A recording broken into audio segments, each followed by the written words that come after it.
today. So for Monday, is today already Wednesday? I'm sorry, I'm so screwed up with having the long weekend. For next Monday, you need to take a look at all of chapter 4 and to read it, please. And what we're going to be doing is really kind of digging in and looking at different ways of managing cash. And you might be like, how much can there be to managing cash? But there actually is kind of a lot to dial into. So the first thing is, let's just go back and reiterate some vocabulary, which is we're going to be talking about liquid assets. And a liquid asset is anything that is cash or so much like cash that we basically treat it like cash.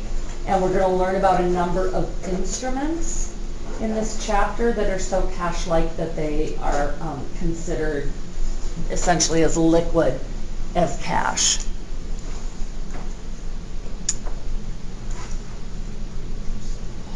So one of the crucial things we're going to be looking at with cash management is obviously, I mean, most of you by looking at your net worth statement have some sort of a checking account that you assume like your debit card to.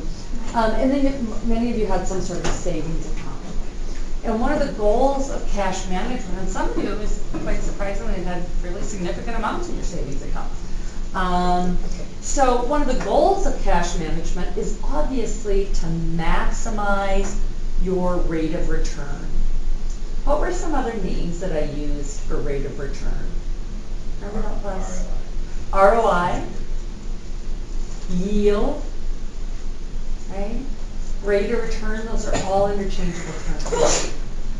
If you've got $87 sitting in your checking account or your savings account, honestly, you're probably not going to muck around with this because it's just rates are at a very, very, well, they've been low for quite a while. And it's just not going to be significant enough to play with. But as you start to build your savings account, your yield definitely matters. So here are just some examples, and you're actually going to be responsible for knowing what all these are. These are all different kinds of cash management tools. You know what cash is, that's what's in your pocket. You know what a checking account is. You know what a savings account is. If you belong to a federal credit union,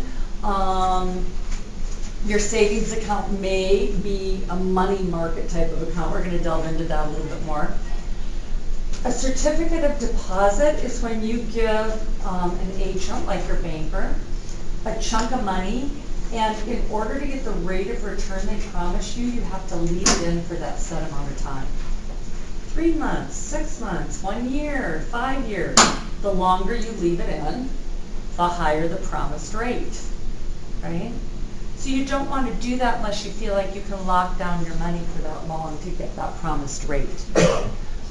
A treasury bill, anything that starts with a T bond, a T bill, anything like that, is issued by the United States Treasury, and it's backed by the full faith and power of the United States government, whatever that means.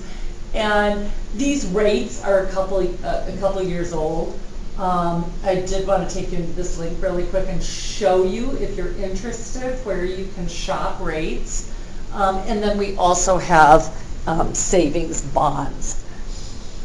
So I guess I'm not going to do that right this second. I just want to kind of keep moving a little bit, make sure that we get through some of the content. But this link right here takes you to, and there's a million sites out there. Honestly, I just chose this as one that I've looked at before, but I can't attest to which is better or worse. But shows you how you can shop around and get and compare rates with different length of CDs and things like that. The really critical thing that I want you to notice up here are the number of options that you have, and then also we are going to be working this formula to death in this chapter. So I just wanted to go back and review this one more time. If I'm calculating interest in the United States, I've always got to quote you this rate based on what? Can I quote you a monthly rate? I'm going to give you 2%. Can I quote you a monthly rate? Is that allowed? It's always got to be an APR. You need to know that term, APR, annual percentage rate. So if I tell you I'm going to pay you 3%, that's an APR. How much am I making on a monthly basis if I quote you an APR of 3%? Figure that out for me. How much, what's my percentage rate on a monthly basis if I quote you an APR of 3%?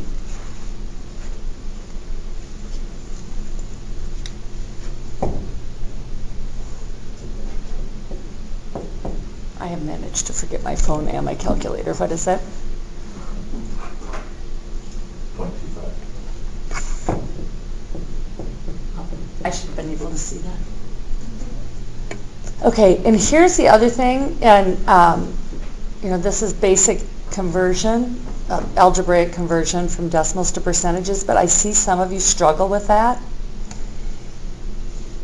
If I tell you 3%, to convert that to a decimal, you've got to go 2 to the left, right? Oops. So if you were going to say this is a 1/4 of a percentage point, isn't it? Okay, not to berate the obvious, but I have seen that there's some people kind of, I don't know if you're just kind of being careless or truly aren't 100% sure how to do it, but you always go 2 to the left when you're going from a percentage to a decimal.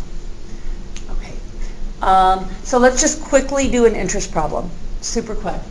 I have a loan for $1,126.93. My annual interest rate is 5 7/8, and I only pay on the loan twice a year, and I want to know how much interest is on my first semi-annual payment.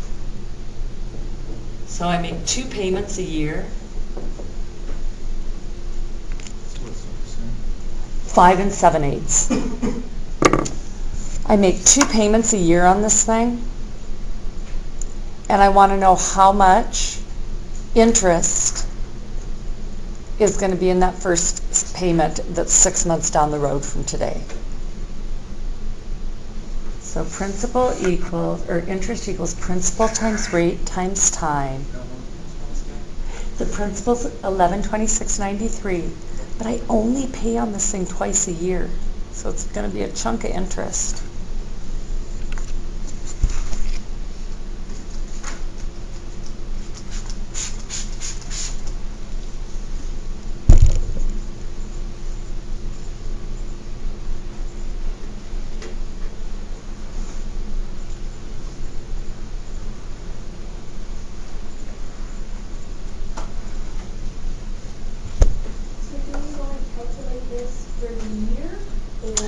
So how often are the payments? That's the question. So if the payments are twice a year, how many months is the interest accruing for? 6.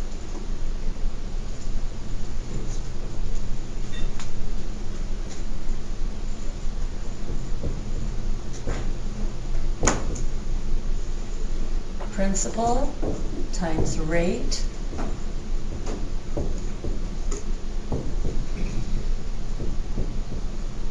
and if you remember, the key here is time. Your denominator's always 12, and even if it's for a full year, just humor me and write it out, and this is 12/12ths. Right? Because if the rate is quoted as an annual rate, the denominator to the t, the time, is always 12. And in this example, if I only pay twice a year, the interest accrues for 6 months, doesn't it? So if I take this 1126.93 times 0.05875 times 6 divided by 12, there's $33.10 of interest accrued in my first payment. Now, let's see if you remember this guy. So say that my payments, I'm just making this up off the top of my head. So I'm making 2 payments a year, and let's say each payment is $390. How did that first payment just get split? It gets split between 2 things. What and what? Go ahead. Yep, of course. How much of my $390 went to interest? Yep. Therefore, how much went to principal? Go ahead and figure that out. And then tell me how to split up my next payment. So let me say that again. Part of this first, so this loan just started. And my banker tells me I got to pay $390 every 6 months. Okay, I don't know what the terms are because I just made this up off the top of my head. I figured out that the first payment, $33.10, went to interest. Therefore, the balance of that payment went to what? Reducing my principal.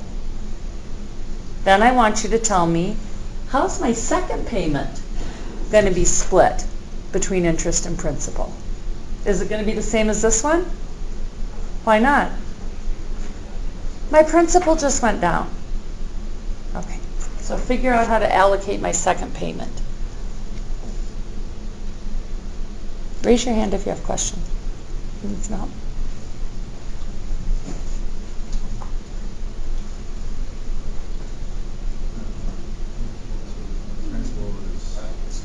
No, the principal of the note is how much I owed on it when I started. Yep, that's how much I borrowed. Yep. And then how much did I just pay down the principal? How much did that first payment, how much did I pay my principal down on that first payment? $50. Nope, that was the interest, right? So if I gave you $390 from my banker and $33.10 of it goes to interest, the balance went to the principal. Okay. So that's what you have to reduce the principal by in order to do that next calculation for the next payment. Yep, great. So on the second one, when we do this again, do I still owe this? No. I owe what? Yep, exactly. And then you're going to do the same calculation that we just did, but with the principal less money, right? Yep. So they just minus the interest, and you just take the principal minus the original. That's correct. Yep, and then do the calculation again. Good? Who else needs a little jump start?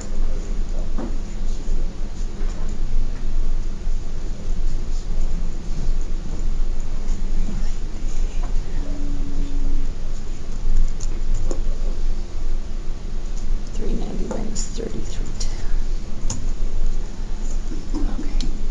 So on the second payment, my principal is $1126.93 minus $356.90.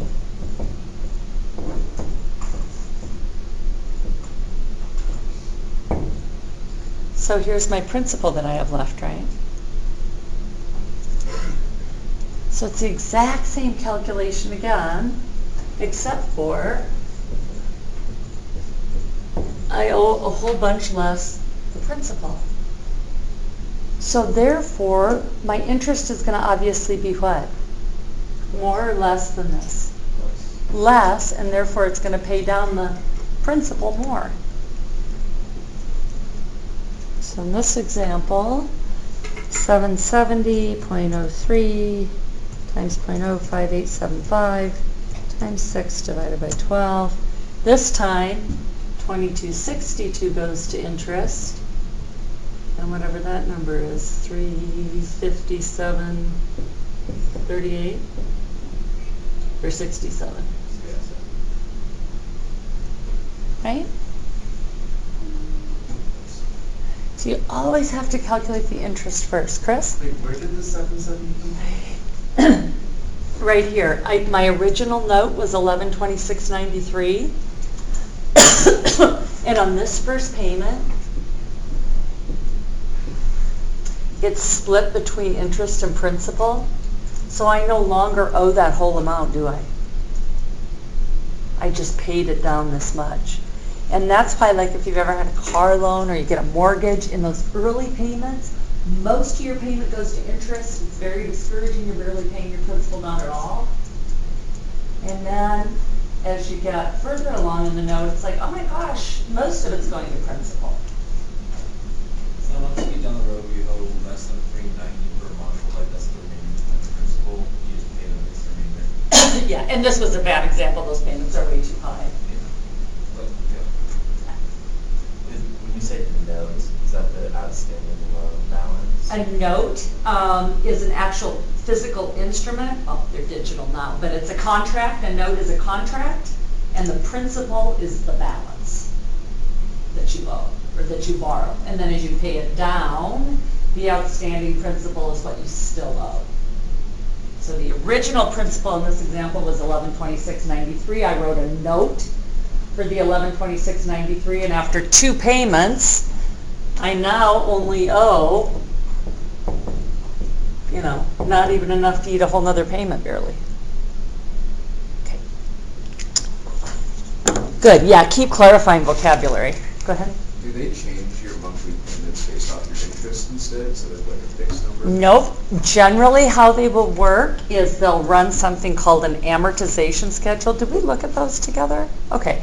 They run an amortization schedule, and it's the same payment every month. Here, Lisa, I'm going to give you a mortgage for 30 years, and for 30 years, every month you pay me $1,126. And in those early months of paying the mortgage, $1,110 of those dollars is going to go to interest. And it's like, oh my God, I'm never going to pay this off. Then at a certain point, you kind of hit that sweet spot in the middle, and then now, you know, when you get to the end of a mortgage, your $1,126 is almost all going to principal. Because the calculation, there's so much little left to calculate on. Does that make sense? And I think I've told you this before, if you make extra payments on things like car payments and mortgages, you can grossly alter the number of years you're paying over. Honestly, I mean, we made some really small additional principal payments way back when. $50 a month, $75 a month, you know, you get a couple $100 from Christmas from your folks, you'd put it on there. And I mean, it can knock off like 5-6 years off your mortgage. I mean, it's crazy. Will they penalize you if you like put too much more than your? Great question. There are some notes where there's something called a prepayment penalty, and you would in general want to stay away from that. Quick question, how did you get the 2262 interest? I did the same calculation right up here. Do principal times rate times time. Okay. When you pay more, it goes to the principal only. Well, no, I just got in quite the to-do with my banker because I went on and put an extra chunk of money on a car note last week, and she allocated it between principal and interest. And I just made my regular payment. And I'm like, oh no, that was principal curtailment. And we had a little bit of a chat about that. And she did reassign it. But yeah, you need to make sure, which really at the end of the day, I was contextually right, but I did not know how to use the software correctly because I didn't tell that it was principal curtailment. But you need, yeah, you want to make sure then that anything extra you're putting on goes straight to that P. That it can. Yeah, it can be allocated, which is what she done. Would there be any benefit? No. Anything extra I'm paying, I want to knock down that principal so that tomorrow's interest is less. Really good questions. And really important to understand. Okay.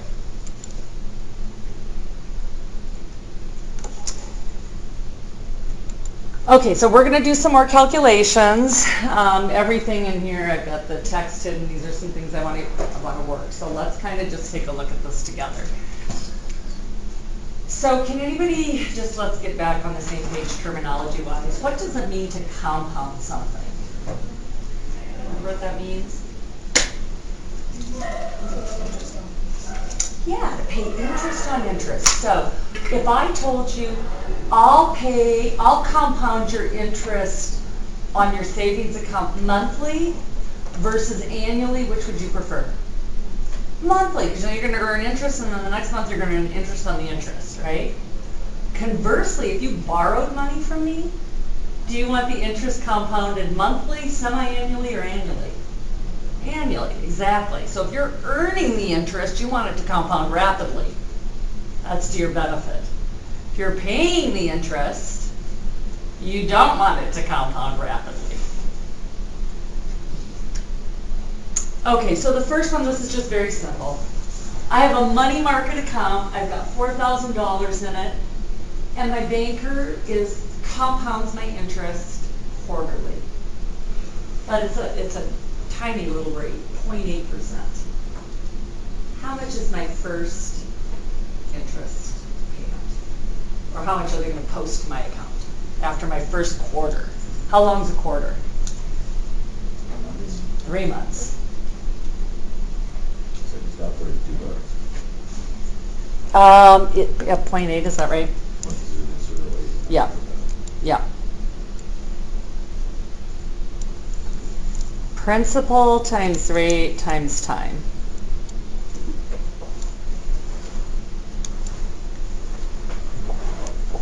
Okay, so and always write it out all the way. I equals P times R times T.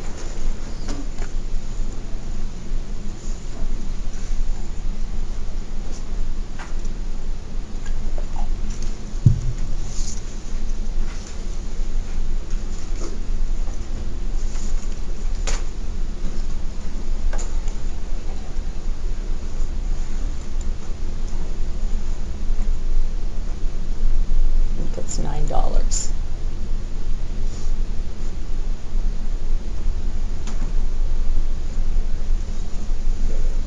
Is it $8? 32 divided by a quarter. Yep, it sure is. So interest is always going to be within the dollar. No, interest goes to the pennies. Well, I mean, so yeah, still like dollar sign is the unit. Yeah. If we're solving Yeah, yeah. Okay, now let's look. Is everybody with me on this one? 3 divided by 12. So that's the time. Remember our time? We always, Sadie, it's something over 12. Wait, I thought it was quarterly then. It's only 3 months. They paid me every 3 months. The denominator's always 12 because the interest rate's always an annual rate. I thought quarterly was paying before tax. It is. So it's in 3-month chunks. And that's why the numerator's 3. Does that make sense? So in this one, we paid every 6 months. In this one, we're paying every 3. If I paid every year, it would be just times 12 12s. Okay, now see if anybody can figure out what the dilemma is on the next one. I put 14 grand in an account, and my interest compounds annually, and I'm leaving it there for 5 years, and I make 6% a year. Can I just go do this fraction, or this calculation, and use 60 12ths, in other words 60 months for the numerator? Why not?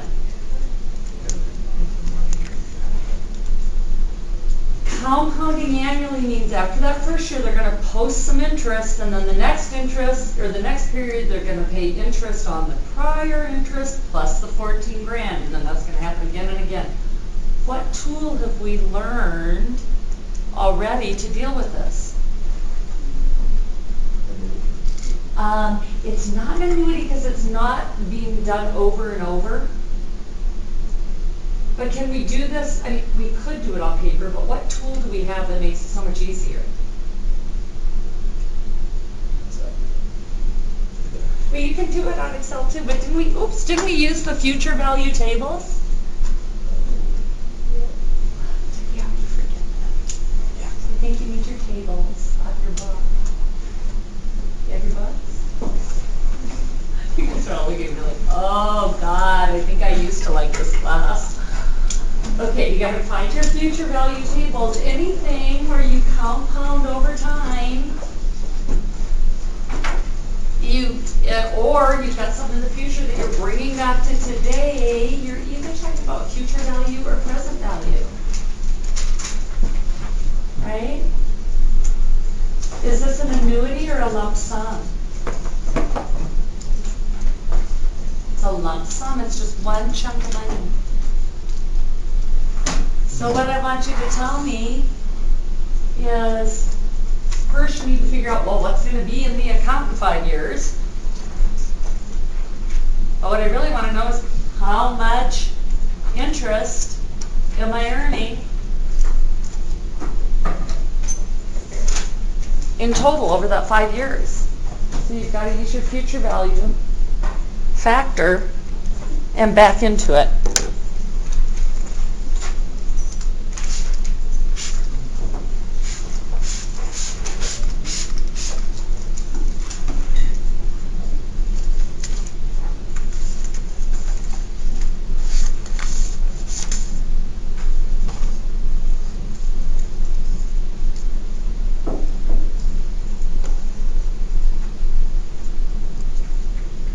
So I'm using my future value of an annuity, right?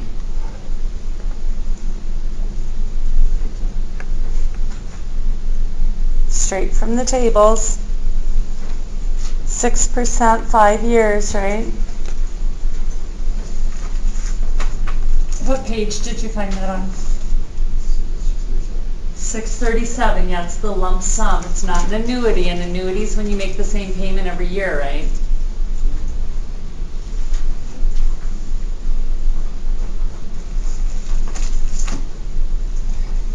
So the next question is, oh my gosh, that's awesome. I'm going to have $18,732 there. But my question was, how much interest did I earn in total?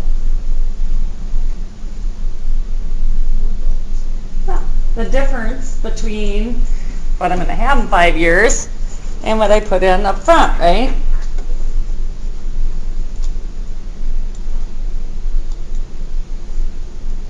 $47.32.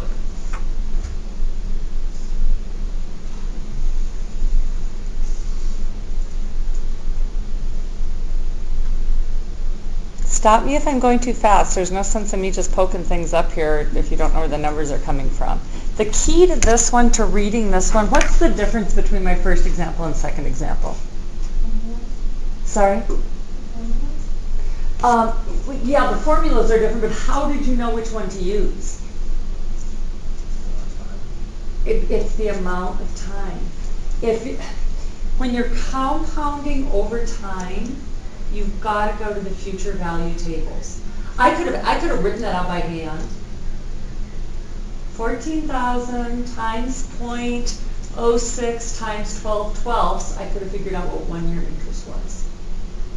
Then I would have added that number to 14,000, and I would have done that again for the second year. And then I would have added that and done that for the third year. But why would I do that when I can just go to the table and pull out 1.338? It's done all that math for me. It's exponentiated the interest. You could totally double check with that. You'd probably be off a couple bucks. Rounding. Okay, now let's look at the last one. And then we'll back off of this because I can see this is kind of like, and we'll do something in my real fun. Okay, this last one says, calculate how much interest is earned if I compound annually. I don't compound, my banker does, or my investment vehicle compounds annually. And I'm making my maximum IRA contribution. So the law just changed. You can now put away up to $6,000 a year into your IRA. Chunk of money. What if I do that for 10 years and I make 7% on it? And I'm not going to give you a hint, but you need to think about this. This is different from the other two. So don't say anything, just think about it in your own head. I want you to tell me how much is going to be in the account when I get out there in 10 years. And then I want you to tell me how much interest I have earned in total over those 10 years. Okay.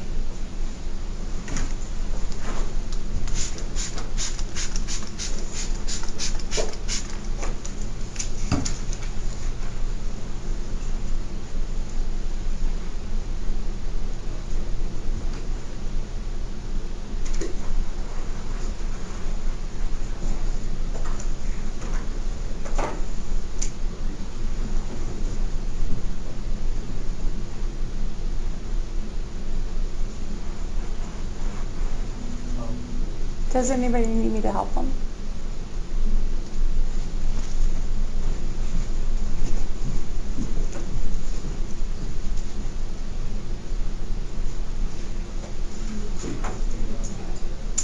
So what am I doing as far as how often? Mm-hmm. That's what you do with IRAs or any sort of retirement, right? That you do every year. Number two is just once. Just open an account. But this is annual, it's like It's, okay, it's compounded annually. I see where your confusion is. So they're both compounded annually, but IRAs are things that you put away every year. and that was mom's son. So That was just,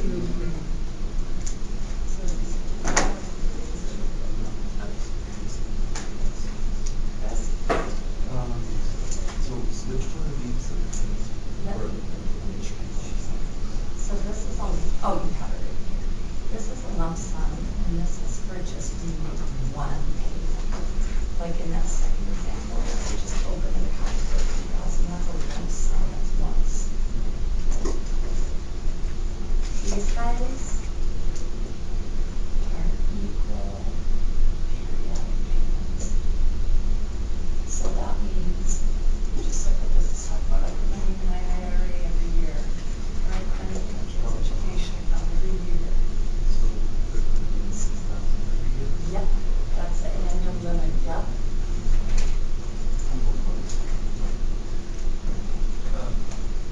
Sorry.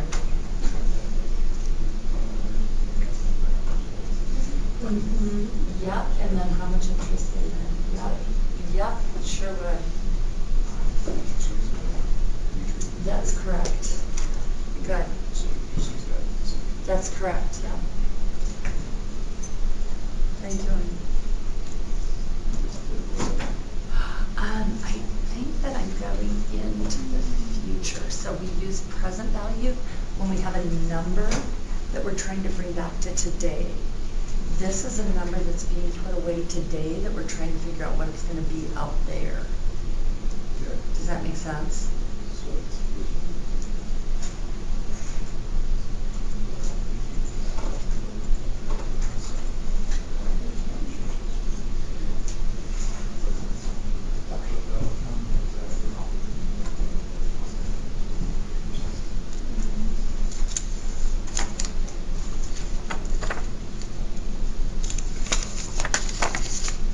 So on this example, do they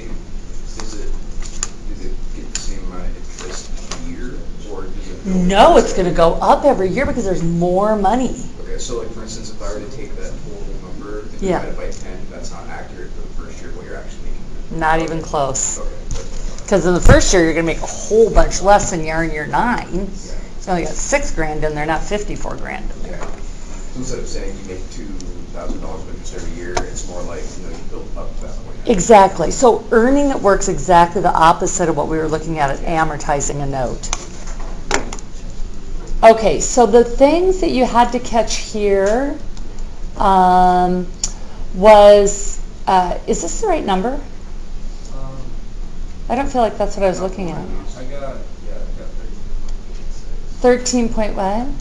816. 816? Yeah, I thought I saw different numbers there. So how much did I get to? 87? 82.896.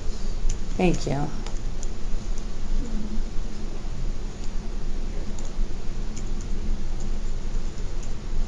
To my defense, a lot of this is their work. It's unedited, but I should have gone back over it.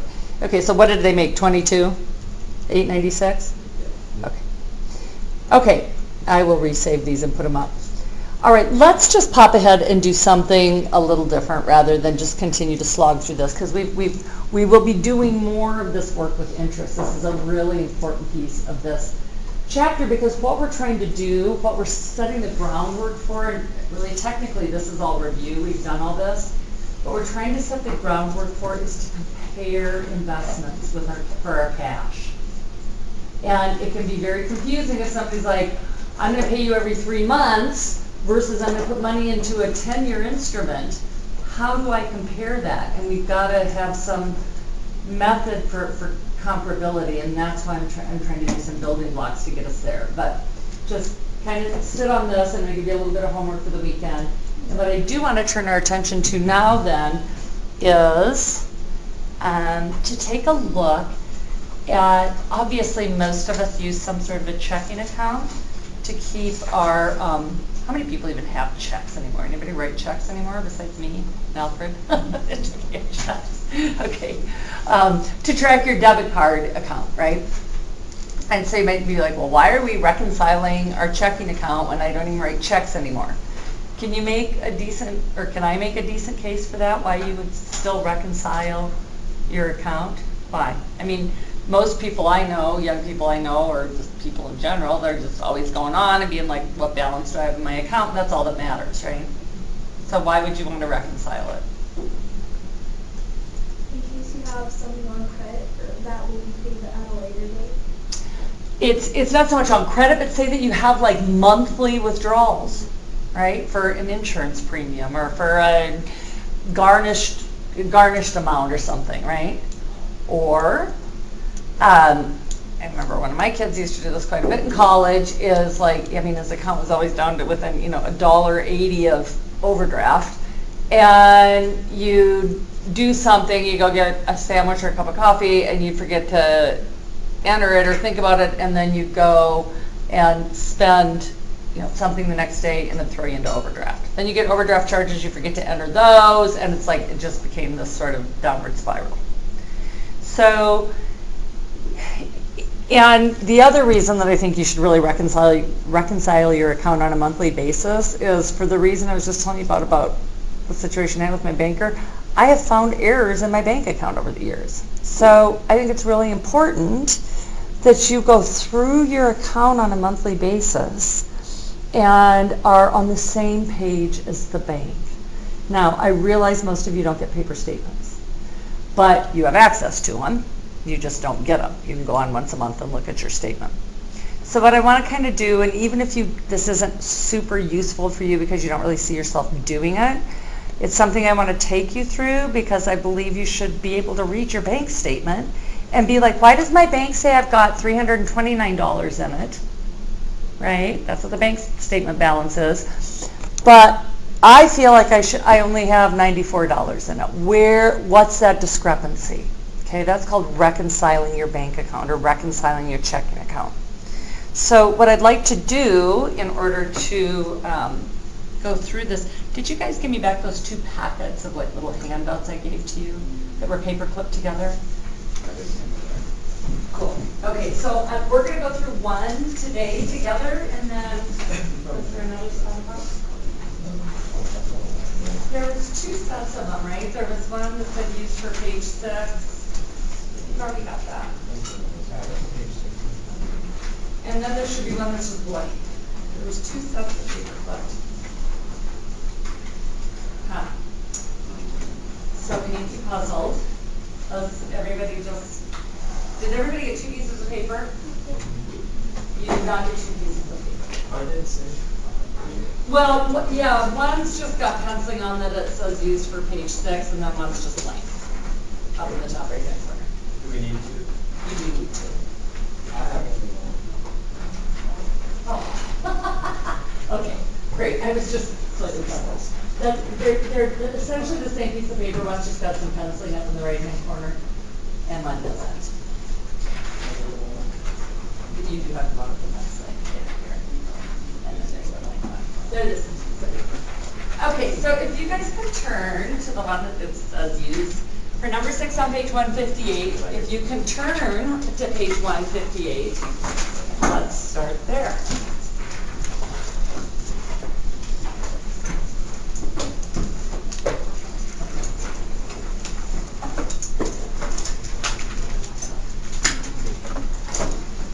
So this is number 6.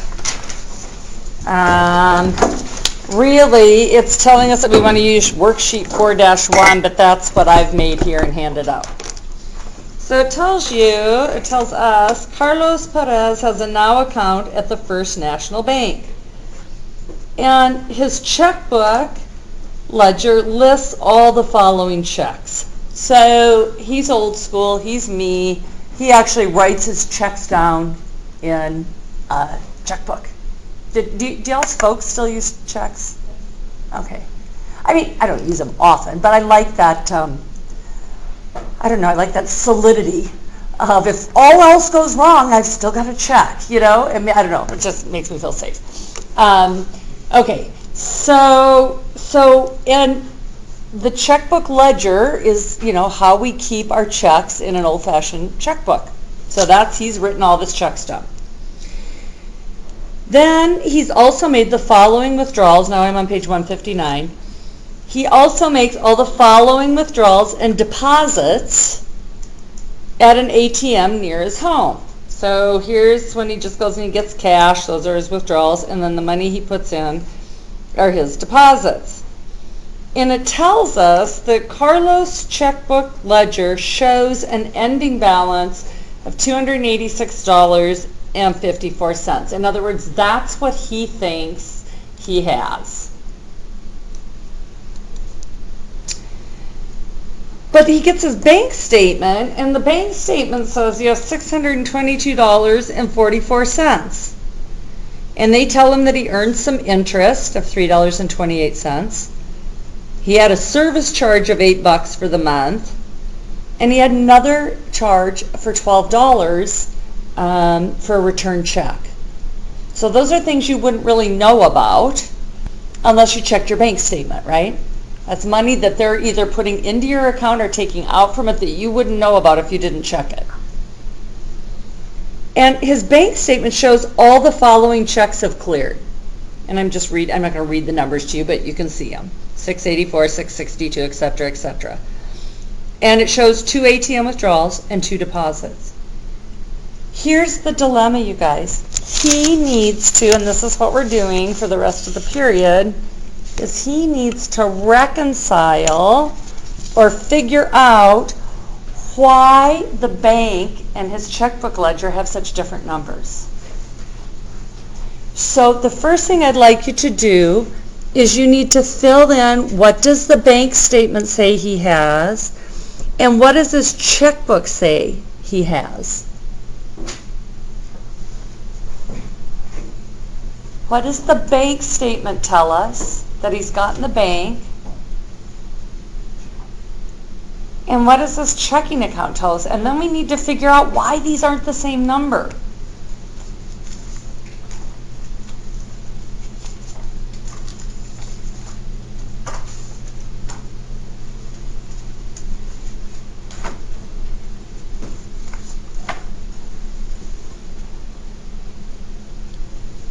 Okay, so his bank shows 622.44.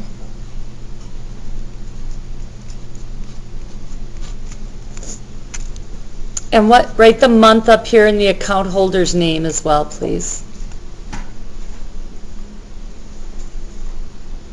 Do we know what month it is?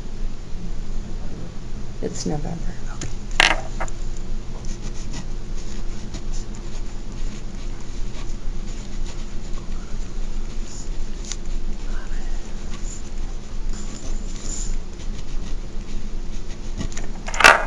Okay, and I think his checkbook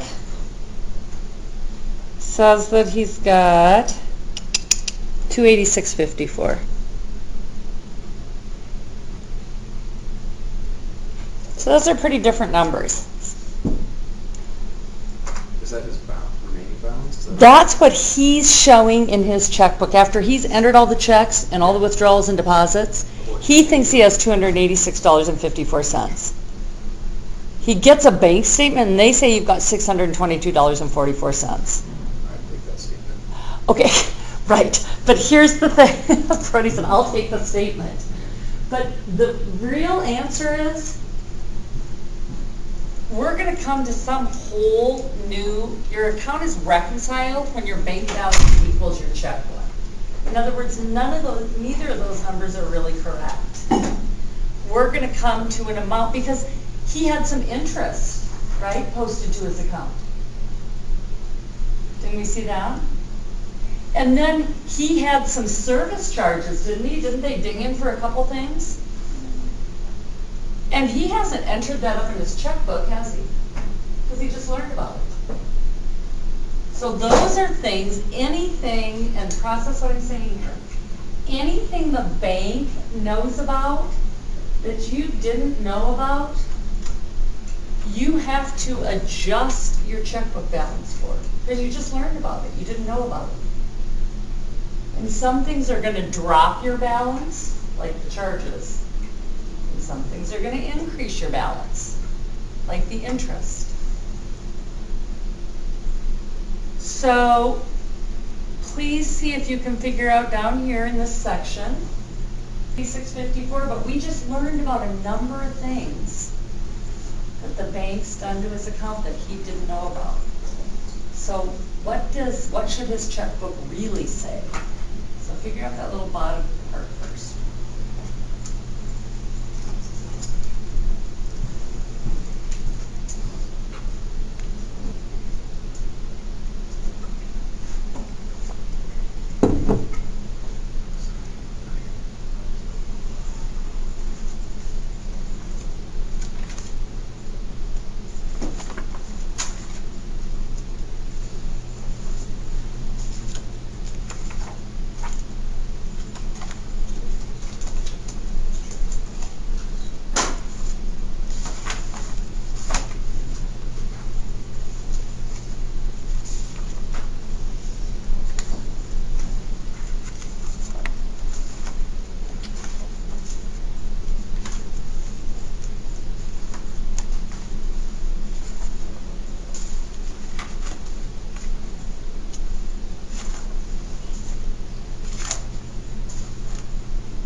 Everybody's test that?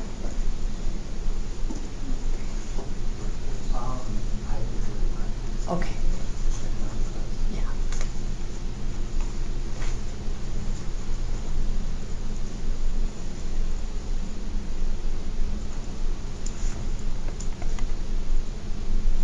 So he got hit twice, and then anything you want to subtract, I would just put in brackets.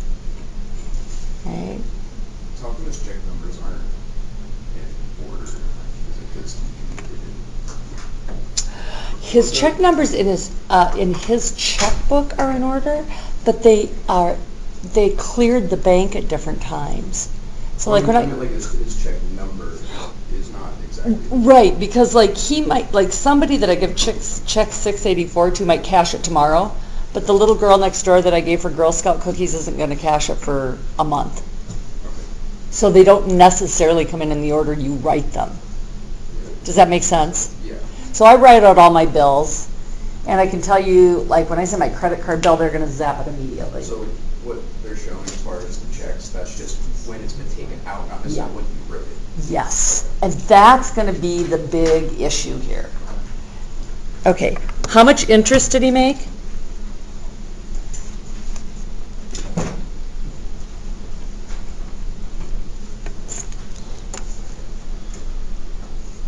So 266.54 plus 328.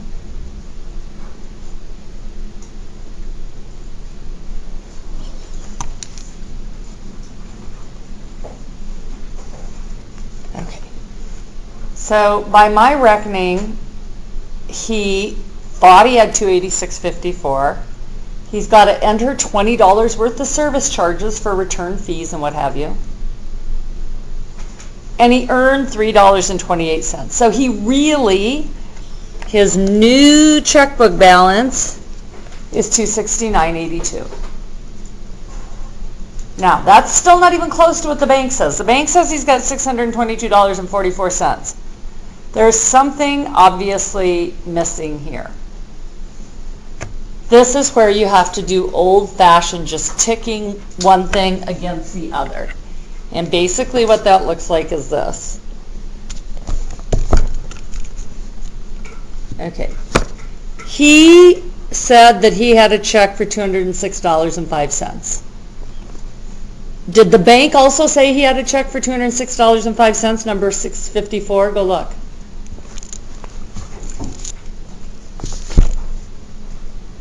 Yep, he did. So you wait. No, yeah, 654. So, yep, 654 cleared the bank. 654 went through the checking account. Awesome. Now go see if 658 did the same. Did 58 clear the bank? It didn't. Right? Do you see? So I look here, here's 658, and then I go over here to the list, and it's not there. That is called an outstanding check. I wrote a check, I gave it to the little girl next door for Girl Scout cookies, and she doesn't cash it for 6 weeks. Outstanding check. It hasn't cleared the bank, so they can't possibly know it's out there. That's an outstanding check, and I put it right here. Check number 658 for $55.22.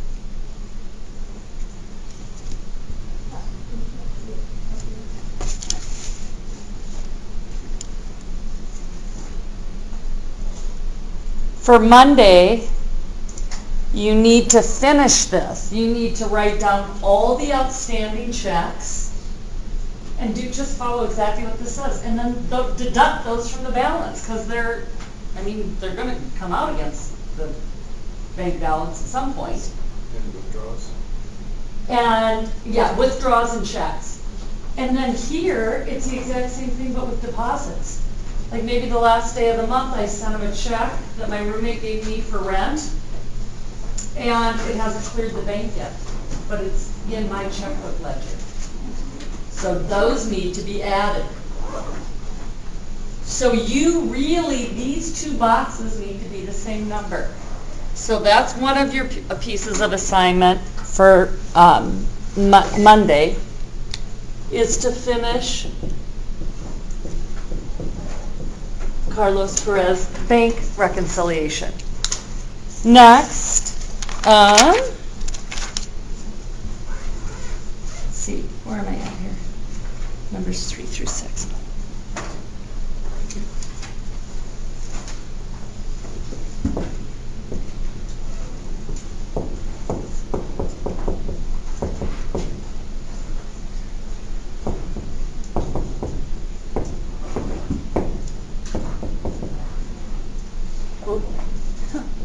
Right. One well-written paragraph for number 4.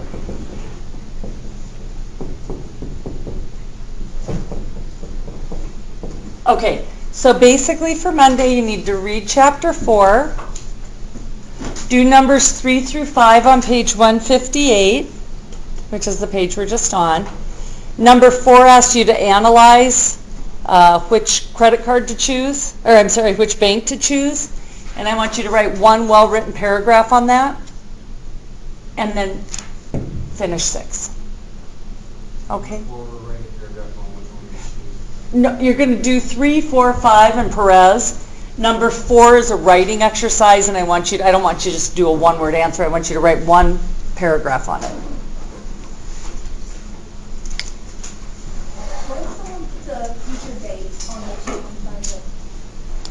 If somebody puts a future date on the check and signs it, the bank won't honor it till that date comes. Okay, great. I can't believe I'm already saying have another good weekend, but have another good weekend.